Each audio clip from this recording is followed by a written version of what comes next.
Olá, tudo bem? Agora a gente vai conversar sobre, neste quinto Congresso Europeu de Naturopatia. Meu nome é Rafael Nunes, agradeço desde já o convite recebido pela Lucila. E nós temos aqui que nós vamos conversar sobre, nessa apresentação, a gente vai conversar sobre um estudo naturopático da conexão entre a microbiota oral e intestinal e também as suas implicações para a saúde intestinal. Quem sou eu? Como eu falei, meu nome é Rafael Nunes, sou terapeuta naturopata aqui no Brasil e também ministro cursos de formação de terapeutas, bem como cursos de capacitação técnica na Uniabrat. O que a gente vai ver nessa apresentação? O que pulou? Não entendi. Vamos lá, né? Mas o que a gente vai ver nessa apresentação? Eu estou até com um cronômetro aqui para eu não dar muito detalhe, senão vai ficar com 1 hora, 2 horas essa apresentação. Mas eu espero que vocês consigam compreender. Vamos lá. Todo o conteúdo. Olha lá. O que a gente vai ver nessa apresentação? Primeiro, a gente vai ver a anatomia da boca, o que tem dentro da boca, por assim dizer. A gente também vai ver uma introdução à microbiota oral. E depois a gente vai entrar na nossa microbiota oral quando estivermos falando principalmente da microbiota oral comensal. A gente vai entender esse conceito. A gente vai também falar sobre o sistema imunológico da boca, falar também sobre a desbiose oral e também as suas consequências para a boca, o seu desequilíbrio da microbiota oral, chamado de desbiose oral, e as suas consequências para a boca. Vamos conversar também sobre a conexão, então, nosso ponto alto da nossa apresentação será a conexão entre a microbiota oral e intestinal. E essa conexão, então, vai dar em consequências para a saúde intestinal, que nós vamos também conversar um pouquinho. Vamos também conversar no final sobre o modelo que eu criei de reparação da microbiota oral. Então, bom, vamos começar então sobre a boca primeiro para a gente entender. Nada melhor, né? Vamos lá. A boca ela faz parte de um sistema digestivo, ou melhor, faz parte do sistema digestivo. E nesse sistema, na boca em si, já acontece, por exemplo, uma pequena parte da digestão dos nossos alimentos. A boca, ela tem uma membrana mucosa dentro dela. Essa membrana mucosa é muito parecida com a que a gente encontra no intestino.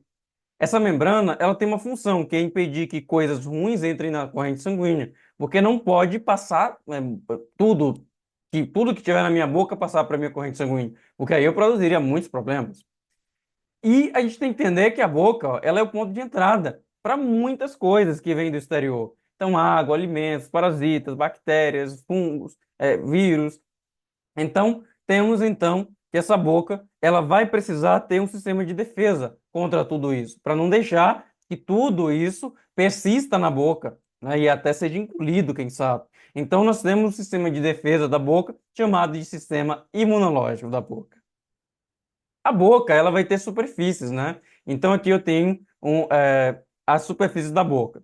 Eu tenho, por exemplo, a mucosa oral. A mucosa oral, ela é macia. Olha só, você está passando a língua agora pelo interior das suas bochechas e você está conhecendo, então, a mucosa oral. A mucosa oral, ela é macia, ela é mutável. Ocorre, então, renovação celular. Isso quer dizer que células velhas são substituídas por novas células constantemente falando. É interessante também da gente notar que a boca não tem só mucosa oral, ela tem evidentemente os dentes. Os dentes são a parte dura, é um tipo de superfície dura, imutável e sem renovação. É claro que a literatura ela traz uma espécie de renovação ou renovação mesmo dos dentes, é a palavra mais interessante que eu encontrei agora. Mas aqui para efeito de didática, uma vez que essa renovação é bem sutil, para efeito de didática aqui a gente vai considerar mesmo que a boca ela não tem renovação. Ou melhor, que os dentes não têm renovação. Bom, eu tenho uma mucosa oral, então vamos conversar sobre ela, que é uma superfície da boca. A mucosa oral, ela está presente no interior das nossas bochechas, no céu da boca, no chão da boca, por exemplo. Também está nas gengivas. As gengivas também é uma mucosa oral. Os lábios também têm mucosa oral na parte interna, enquanto tem pele na parte externa. A mucosa oral ela tem função de barreira, ou seja, ela não permite que tudo passe e penetre a minha corrente sanguínea. Porém, essa barreira, ela deve ter uma permeabilidade seletiva. Isso significa dizer que não é que ela não deixa passar nada, mas sim que ela deixa passar algumas substâncias, enquanto outras ela tem a função de reter. Tudo bem? Eu tenho os dentes. Os dentes são um tipo de superfície dura e eles são, claro, os tecidos mais duros do nosso corpo. Os dentes, então, têm principalmente três estruturas ou regiões aqui que a gente conhece. Então temos aqui o esmalte, eu quero destacar também o cemento e o complexo polpa-dentina. O esmalte ele vai revestir os dentes, ele vai conferir então a cor branca aos dentes, e o esmalte ele vai ser resistente tanto ao que a gente come, os alimentos, tanto quanto à microbiota residente, isto é, a microbiota oral, que é formada por bactérias, vírus e fungos. Eu vou ter também o nosso cemento. O cemento ele reveste uma estrutura que reveste as raízes dos nossos dentes e que você está vendo aqui em amarelo nessa imagem. E eu tenho uma estrutura importante, conhecida como complexo polpa-dentina, que na verdade são duas estruturas em separado, porém o complexo polpa-dentina é chamado de complexo porque eles dois, em conjunto, dão uma certa estabilidade aos meus dentes. E é importante que a gente note que o complexo polpa-dentina compõe a maior parte do nosso dente. A dentina, que é essa região que você está vendo aqui na imagem, a dentina, ela tem uma composição: 10% água, 20% colágeno tipo 1 e 70% por minerais. Eu tenho também a chamada polpa do dente, também chamada de câmara pulpar. Essa polpa do dente, também ainda chamada de polpa dentária, ela contém nervos, vasos sanguíneos, um suprimento sanguíneo. É por isso que, através dessa polpa do dente, micro-organismos da minha boca podem cair no meu sangue. O nome disso é bacteremia. Ou melhor, bactérias podem cair no meu sangue e o nome disso é bacteremia. Claro que isso aqui exigiria, não é o tema principal da nossa aula, isso exigiria uma outra aula que a gente falaria sobre a conexão oral sistêmica, uma vez que essa aula aqui é sobre a conexão oral intestinal, intestino. Mas claro que é importante que você saiba um pouquinho. Bom, temos aqui então a existência de uma microbiota oral, ou seja, o que é que motiva essa vida microbiana tão rica e tão diversa na boca? É a umidade, é essa boca então sendo um ambiente úmido, sendo um ambiente que abriga vários nichos ecológicos, sendo um ambiente muito propenso à vida microbiana. Mas, né, principalmente, há uma motivação, é a presença constante de comida, uma vez que de alguma forma esses micro-organismos vão se alimentar de alguma parte dos alimentos que nós ingerimos. Eu tenho aqui a composição da minha microbiota oral. A microbiota oral é composta por bactérias, por vírus e fungos principalmente.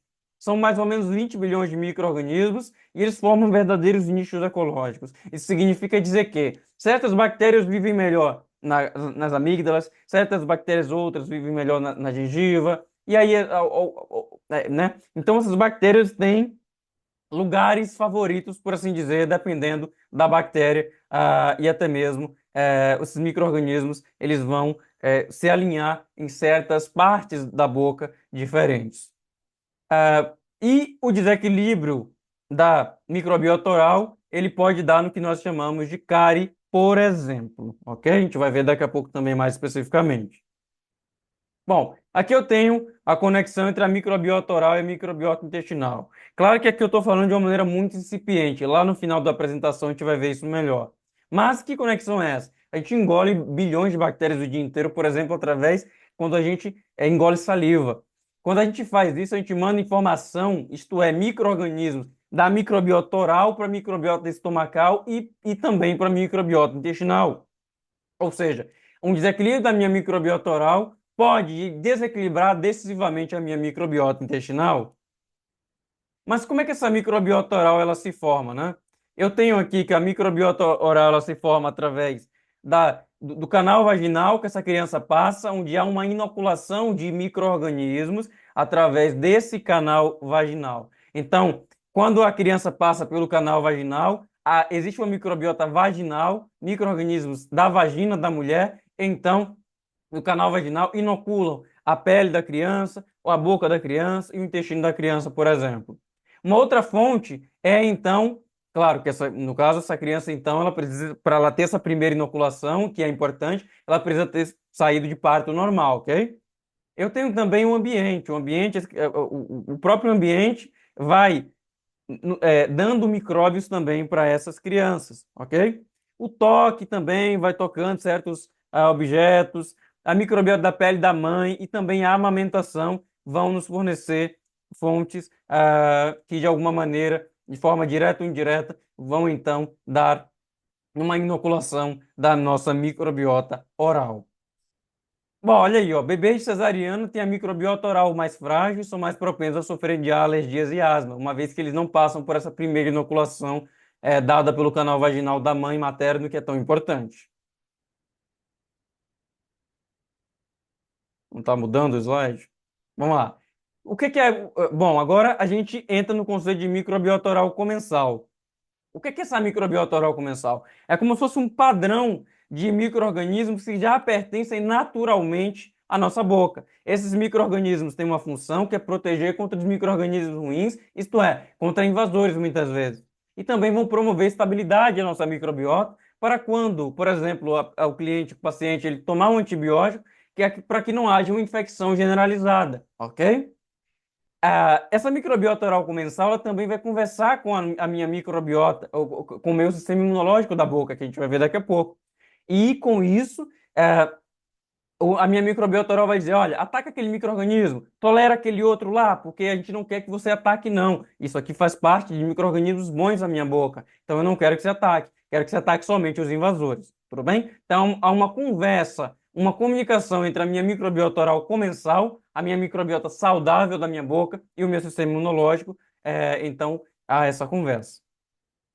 Bom, aqui eu tenho o chamado microbioma oral. O microbioma oral é uma parte da minha microbiota oral. Por quê? Porque o microbioma são fungos. Então eu tenho os fungos que estão em menor número do que as bactérias, porém eles vão também decisivamente ou provocar desbiose ou ajudar na eubiose, isto é, no equilíbrio da minha microbiota oral. O mais conhecido desses fungos na verdade, o fungo Candida albicans, que também provoca candidíase vaginal. Por isso também, por ele estar presente na boca, pode ocorrer também a candidíase oral. Eu tenho também o viroma oral. Isso é evidentemente a parte viral da minha microbiota. Esse assunto ainda está em estudo, nós sabemos pouco ainda sobre o viroma oral, mas eles estão em maior número do que as bactérias na boca. Porém, a maioria desses vírus, eles não atacam humanos, eles atacam, na verdade, as próprias bactérias. Então, são chamados de vírus bacteriófagos. Os mais estudados desses vírus, no nosso viroma oral, são a varicela zoster e o vírus herpes simplex.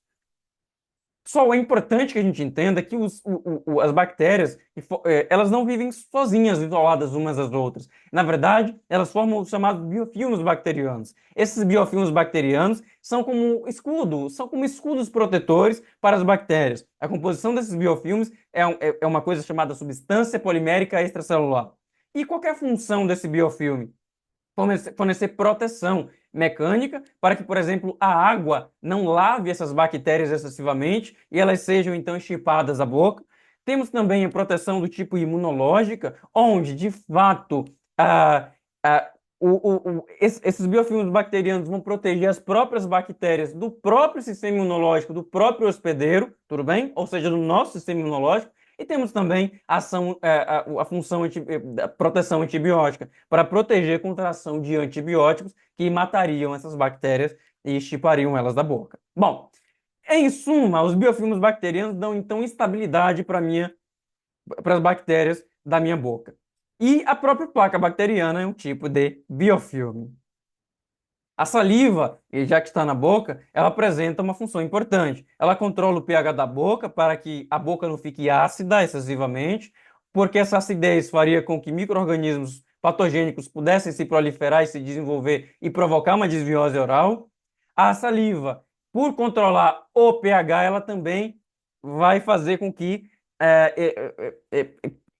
fazer com que nós comecemos a controlar o aparecimento de cáries, uma vez que a acidez, que é diminuída pela saliva, essa acidez, então, poderia corroer os dentes, provocando cáries. A saliva contém enzimas, a lisozima, por exemplo, também a lactoperoxidase. A lisozima, ela nos protege contra bactérias ruins. A lactoperoxidase, ela nos protege contra bactérias, fungos, vírus e parasitas, enquanto que a lactoferrina rouba nutrientes das bactérias, então matam elas de fome como forma de impedir a sua proliferação. Pessoal, agora a gente vai conversar sobre o sistema imunológico da boca. O sistema imunológico da boca, ele precisa ter seletividade de ataque. Isto é, não pode atacar, por exemplo, a minha microbiota oral comensal, porque senão eu vou ter um desequilíbrio enorme na minha microbiota oral. Então ele precisa definir quem que ele vai atacar, né? Bom, Então ele não vai atacar todo mundo. Olha aí, o meu sistema imune ele está na membrana mucosa e ele possui dois sistemas. O sistema imune inato e o meu sistema imune também é adaptativo. A gente vai conversar sobre os dois agora. O sistema imune inato da boca, ele é formado, evidentemente, pela mucosa oral. A mucosa oral tem barreira física, que impede com que certas substâncias, então, passem da boca para o sangue, tudo bem? E temos também esse sistema imune inato sendo formado também pelas próprias células imunes, como as células NK, natural killer, os macrófagos, os eosinófilos, os basófilos e também, por exemplo, os neutrófilos. E eles, evidentemente, essas células vão atuar contra os micro-organismos invasores.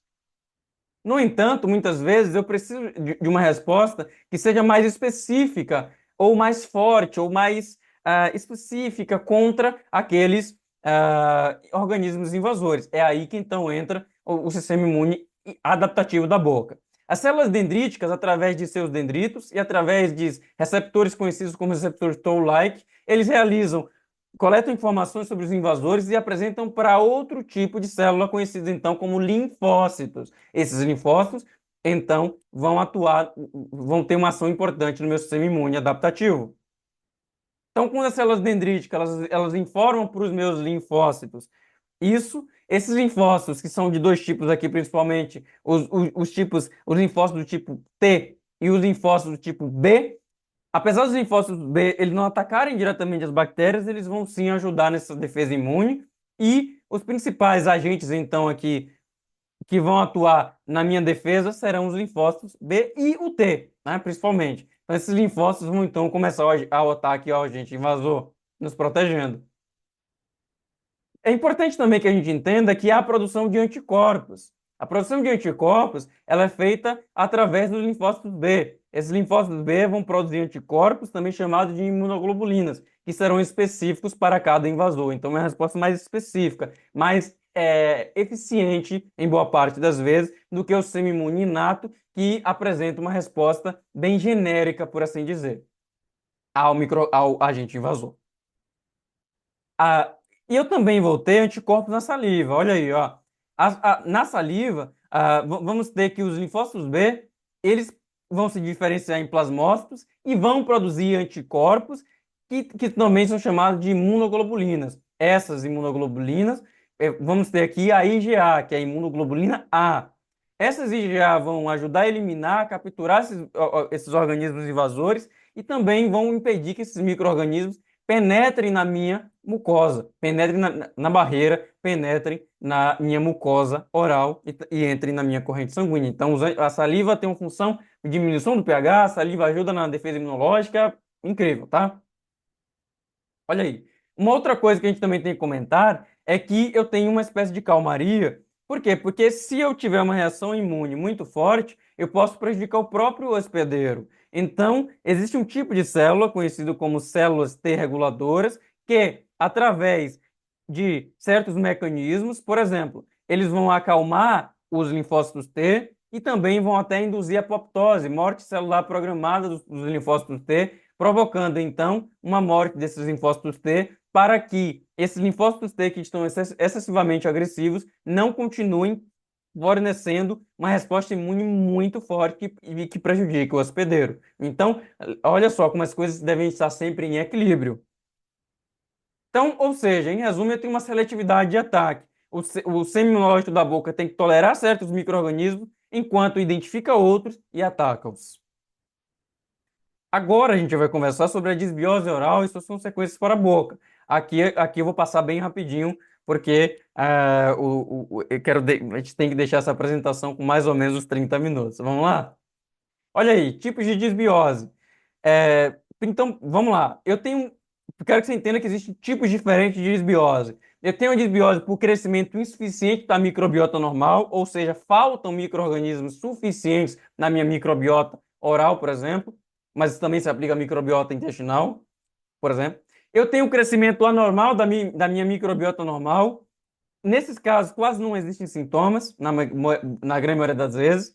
E eu posso ter também a perda de diversidade microbiana. Essa perda de diversidade microbiana, por exemplo, acontece quando o paciente ele toma um antibiótico. Então, esses antibióticos, apesar de terem efeitos positivos e serem necessários em alguns momentos, eles muitas vezes vão deixar também consequências para a minha saúde, por exemplo, da minha microbiota oral. Bom, legal. Temos também um quarto tipo de disbiose, que é o crescimento excessivo de micro-organismos potencialmente prejudiciais. E ó, eu destaco aqui para você a Candida albicans, que, quando muito excessivamente aumentado no corpo, pode produzir a disbiose oral. Bom, temos aqui então as causas de disbiose: os antibióticos, evidentemente, o baixo número de bactérias boas, a deficiência de saliva, a boca seca. A saliva possui a própria defesa imunológica, a saliva diminui a acidez para não permitir que micro-organismos patogênicos se desenvolvam na boca. A própria acidez do pH da boca também vai interferir e pode influenciar na disbiose. Eu tenho também o baixo consumo de fibras, uma vez que os prebióticos, as fibras prebióticas, são alimento para a minha microbiota oral comensal, ou seja, para melhorar essa minha microbiota oral comensal e elas produzirem um equilíbrio microbiano na minha boca. O sistema imunológico enfraquecido, seja devido ao baixo, seja devido, na verdade, ao estresse, ao baixo status nutricional, ou seja, deficiências nutricionais, ao sono de má qualidade também, tudo bem? Ou até mesmo ao sono insuficiente. E vou ter também o moderado alto consumo de açúcares. Aqui eu vou passar rapidinho nas principais consequências da disbiose oral para a microbiota oral, tá? A gente vai, ou melhor, localizado na boca, na verdade. A gente vai passar bem rapidinho, ó. Cáries, doença periodontal e mau hálito. Nas cáries aqui, basicamente, os ácidos que as bactérias produzem, devido à disbiose oral, acabam corroendo os dentes, provocando as cáries. Aqui na gengivite e na periodontite, eu tenho que, quando o sistema imunológico da boca percebe que está havendo uma inflamação na gengiva devido a essa disbiose, isso então provoca mais inflamação e eu tenho então que essa inflamação excessivamente fora de controle, ela pode até mesmo destruir as gengivas e o próprio ligamento periodontal. Eu tenho também o mau hálito. O mau hálito, ele geralmente, o mecanismo principal dele é quando bactérias produzem compostos voláteis de enxofre, e esses compostos voláteis têm odor desagradável dessa maneira, sendo que esses odores acabam saindo pela boca. Bom, chegamos então aqui no nosso ponto alto. Temos agora aqui a conexão entre a microbiota oral e a microbiota intestinal. Olha aí, como a microbiota oral pode influenciar decisivamente a microbiota intestinal. Quero que você saiba que desde Hipócrates, que é considerado o pai da medicina ocidental, ele já relatou que ele curou um paciente de artrite quando ele removeu um dente infectado, ok? Antes ainda do Hipócrates, os antigos assírios, no século 7 a.C., também relataram a mesma relação, isto é, da saúde oral com a saúde do corpo. Aqui, essa imagem é linda, porque eu vou tentar aqui tornar ela mais simples o possível, certo? Essa imagem é linda, eu achei de um artigo científico na internet, e vamos lá. Aqui do lado esquerdo você tem a saúde, aqui do lado direito você tem o desequilíbrio, tudo bem? Bacana. Percebam que a seta, eu tenho duas setas aqui, ó, onde eu tenho aqui perto, logo abaixo da boca, desse ser humano. Então eu tenho aqui, ó, duas setas. Isso quer dizer que a seta está indicando que quando, por exemplo, eu engulo saliva, há a passagem de micro-organismos da minha boca para o meu estômago. Perceba que tanto do lado direito quanto do lado esquerdo, as setas são da mesma espessura, indicando que, de um jeito ou de outro, na disbiose oral ou na nossa eubiose oral, ou seja, no meu equilíbrio da microbiota oral, isso acontece em níveis relativamente iguais.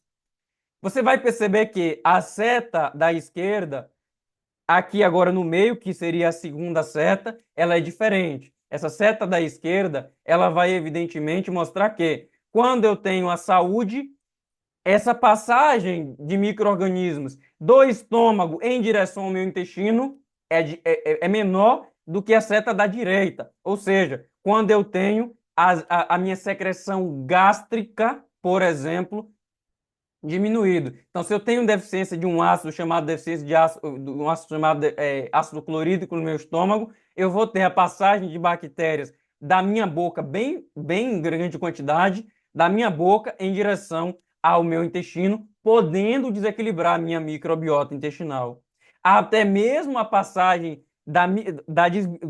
de bactérias da boca, quando há essa disbiose oral, pode influenciar a microbiota do estômago, isso produzir a disbiose estomacal, e a disbiose estomacal diminuir a minha secreção de ácido clorídrico, tornando então o meu intestino desprotegido contra a disbiose intestinal, ou seja, contra essas bactérias que vieram da boca, esses micro-organismos em geral, né? Não só bactérias, que vieram da boca e agora estão acessando mais livremente o meu intestino.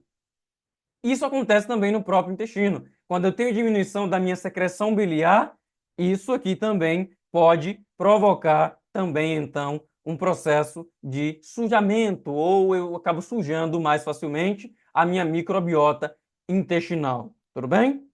Maravilha. Bom, temos aqui, ó, do lado esquerdo, então, eu tenho que é a saúde, do lado direito é o processo de desequilíbrio. Percebam que agora a gente vai focar somente aqui na, na parte da microbiota intestinal, tanto do lado esquerdo quanto do lado direito. Você está vendo aqui gut microbiome e gut é, sangue, eixo intestino-sangue. Olha aí, eu tenho aqui, ó, quando está tudo saudável, ou seja, na minha parte esquerda, você viu que a passagem de bactérias que vem da boca para o intestino, a espessura da seta é bem menor. Por quê? Porque no equilíbrio, o meu ácido clorídrico tá bom, em bons níveis. E também a minha secreção biliar tá bacana também, em bons níveis. Então, eu tenho que muito menos micro-organismos passam. Quando esses muito menos micro-organismos passam, eu vou ter uma colonização ainda assim, vai ter micro-organismos da boca acessando o meu intestino, porém, eu vou ter aí um certo controle. Eu vou ter, então, que essa microbiota intestinal vai resistir a essa colonização e não vai fazer com que grandes mudanças ocorram na minha microbiota intestinal. Esse equilíbrio também, ele vai fazer com que eu semeie até mesmo a minha boca com bactérias, a minha boca não, o meu intestino com bactérias boas que vieram da boca. Assim, eu vou, através da microbiota oral, através dela, eu vou acabar melhorando a minha composição microbiana intestinal. Isso vai fazer com que a minha microbiota intestinal, perdão, produza vitaminas, produza ácidos graxos de cadeia curta, que então vão produzir, que então, na verdade, vão funcionar como verdadeiros promotores da saúde intestinal, regulando a permeabilidade intestinal e também, por exemplo, promovendo, por exemplo, o câncer de cólon, ok? E também aqui eu vou ter a produção dessa minha microbiota intestinal produzindo ácidos biliares secundários. Esses ácidos biliares secundários são como se fosse um modulador intestinal muito importante também para eu manter a minha integridade da mucosa e a integridade da minha própria saúde intestinal. Bom, aqui é a saúde. E agora? Na verdade, o desequilíbrio? Eu tenho aqui, ó, quando eu tenho essa translocação, perdão, translocação não, porque aqui seria um termo incorreto. Quando eu tenho essa passagem de micróbios da boca ocorrendo muito fortemente para o meu intestino, claro, primeiro vai passar pelo meu estômago, passando então para o meu intestino, eu vou ter aqui que eu vou ter uma diminuição, evidentemente, da minha microbiota comensal no intestino, ok? Ou seja, daquele padrão saudável. Eu vou ter aqui o aumento das bactérias orais no meu intestino. Eu vou ter essa integridade da mucosa diminuindo bastante, a minha integridade, evidentemente, aí da epitelial diminuindo. Isso vai provocar com que bactérias e outras substâncias até agora passem por essa barreira que foi prejudicada, que deveria estar íntegra, ou seja, a permeabilidade foi alterada. Lembra quando eu comentei que a permeabilidade tem que ser seletiva na boca? Também precisa ser no intestino e, portanto, essa permeabilidade alterada vai então provocar problemas, ok? Então vai provocar inflamação, vai provocar desbiose intestinal e ou seja, desequilíbrio da minha microbiota intestinal, que vai aumentar o risco de diversos outros problemas, como doenças inflamatórias intestinais, como depressão, como ansiedade, etc, etc, ok? E eu tenho aqui, evidentemente, que pode, inclusive, ser criada uma inflamação ah, no meu corpo quando bactérias e outras substâncias podem cair no meu sangue, ok?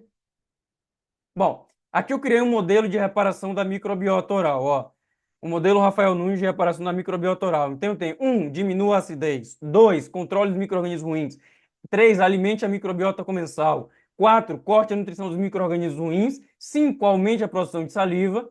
E 6, aumente a produção de micro-organismos bons. Esses dois passos finais aqui, os 5 e 6, vão ser, na verdade, opcionais. Eu vou explicar para você daqui a pouco. 1, diminua a acidez. Como que posso diminuir a acidez? Por exemplo, se eu fizer um bochecho com bicarbonato de sódio, uma colher de chá para 200 ml de água, bochecho por 5 minutos, joga água fora, 2 vezes na semana, eu vou controlar o crescimento de bactérias não saudáveis, uma vez que eu vou diminuir a acidez que é responsável, muitas vezes, pelo desenvolvimento de micro-organismos não saudáveis na minha boca. Também a utilização de canudo para tomar bebidas ácidas, ok? E também a evitação aí de sucos de frutas. Eu vou também controlar os micro-organismos ruins. Como? Eu vou fazer um bochecho com óleo de coco extra virgem, que tem efeito principalmente antifúngico. Então eu vou, ó, 1 a 3 colheres de sopa com óleo de coco extra virgem, bochechar por 5 a 15 minutos e não descartar o óleo num saco. Ou melhor, e não descartar o óleo na pia, porque isso pode entupir o cano. Você faz aí, descarta o óleo num saco. Evidentemente, você não engole nem o bicarbonato e também nem o teu paciente também ele não deve engolir o óleo de coco. Então aí, em seguida, lava a boca e escova os dentes, assim como no uso do bicarbonato. Qual que é o objetivo? Controlar os micro-organismos ruins, com destaque aí para a Candida albicans, favorecendo o equilíbrio da microbiota oral. Esse aqui é um dos que eu mais utilizo, são os que eu mais passo para os pacientes. Eu posso também realizar um bochecho com óleo de melaleuca altanifólia, que é o Teatruí, 2 gotas diluído em 200 ml de água, bochecha por 5 minutos, descarta o óleo na pia, não engole, ok? Em seguida, lava a boca e escova os dentes também 2 a 3 vezes na semana. Escovação frequente também, após cada refeição, preferencialmente com pasta contendo bicarbonato de sódio. Uso fio dental ou até irrigador dental e também um método auxiliar pode inclusive ser a raspagem de língua com raspador de aço inox. Aqui eu vou alimentar a minha microbiota oral comensal também. A minha microbiota oral comensal é alimentada por prebióticos, por exemplo, na banana, na alcachofra, mas eu também posso dar isso aqui de maneira suplementar. Inulina em pó, 5 a 20 gramas diário, fibra de maçã, claro que é tudo diluído em água, tá? Farinha de banana verde, 10 gramas diário, psyllium, 10 a 30 gramas diário e o arabinogalactana, 3 a 5 gramas diário. É claro que o psyllium é muito pouco fermentável, então, na verdade, o psyllium vai apenas auxiliar de forma indireta, ok? Mas os principais são a inulina em pó, fibra de maçã e arabinogalactana. Eu vou também, em quarto lugar, cortar a nutrição dos micro-organismos ruins. Você vai dizer para o cliente, ó, pare de ingerir açúcar ou diminua pelo menos a ingestão de açúcar e substitua por xilitol, por exemplo, para aqueles pacientes que então podem substituir por xilitol. O xilitol até tem uma ação interessante, vai ajudar no equilíbrio da microbiota oral quando dado em pequenas quantidades. Não exagere, máximo de 5 colheres de chá ao dia. E também verifica a causa subjacente do desejo por doces, que pode ser, por exemplo, ansiedade. Bom, em caso de boca seca, você vai aumentar a produção de saliva. Eu posso utilizar chiclete com xilitol, eu posso fazer suplementação de coenzima Q10, 200 a 20, 200 a 400 miligramas ao dia, sempre depois das refeições. Zinco bisglicinato também após as refeições, de 10 a 20 miligramas. Beber água adequadamente, evidentemente, 2 a 3 ao dia. E também corrigir a respiração bucal, porque pode secar a minha boca e isso aqui produzir boca seca. Olha aí, eu vou também aumentar a população de micro-organismos bons, pessoal. Olha aí, ó, probióticos em sachê, isso já existe no mercado. O que é que você faz? Aí, após escovar os dentes, você me passar o fio dental, você deixa esse probiótico agir por mais ou menos 30 minutos, sem beber água, sem comer. Depois você lava a boca normalmente. E também existe o creme dental com probiótico. Isso aqui também é um método que pode ser utilizado, mas que é opcional. Os outros 4 são os principais.